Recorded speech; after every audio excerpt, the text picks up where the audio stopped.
Hey everybody, it's Dr. Brenda Money Coach. So here's a question that comes up occasionally. All right. Is it possible for a single mom to reach financial freedom? And yes, but there's a but.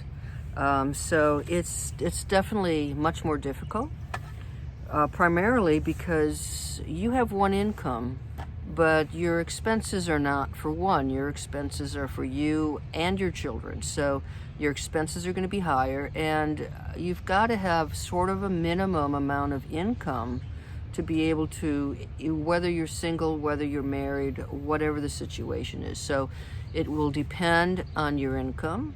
It will obviously depend on your expenses. The other factor that people don't talk about is your child or your children. Are they healthy? Are they adaptable? Not everyone is in a situation where they can have a child who is going to be independent by the age of 18. So that's going to can be a challenge. And the big factor is do you have the support network? So especially for childcare, is there a supportive family or a supportive group of friends around? And even with your money mindset,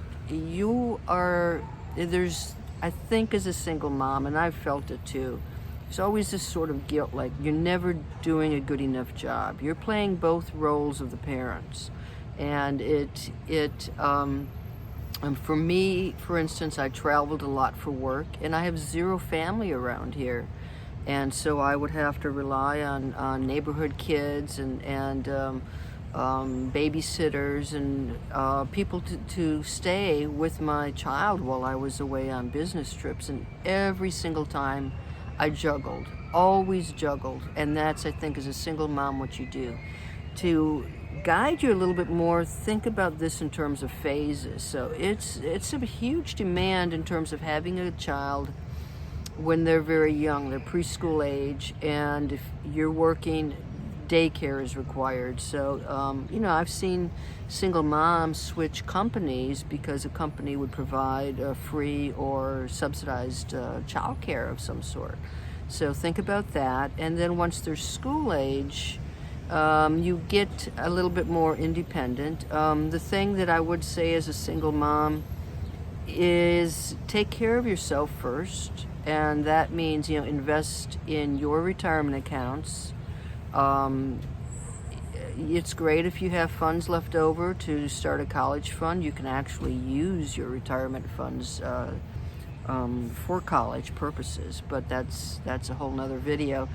And so think about yourself first. I'm going to tell you that it's not all bad. Being a single mom means my child always had consistency. There was no second person to go to get a different answer. So complete consistency, expectations were clear. My child also learned how to cook and do the laundry and take care of himself at a relatively young age. And so he is now almost 23 and been independent for a little over 2 years, living totally on his own. So that I'm not sure. I think being a single mom and raising the children to be more independent and do things on their own actually has an advantage. So as for you and your finances, think in terms of phases. Give yourself a break. There's only so much you can do. Go after the higher income. Your kids are not going to be so deprived because they can't have, the latest electronics. Just don't worry about it. Don't compare yourself to anybody else. And be consistent. So you want to give your children good messages about money too. So that's my advice for single moms. Yes, you can reach financial freedom. No, it won't be easy, but you know what? You don't have anybody else messing up your plans either. Okay? So go for it. Bye.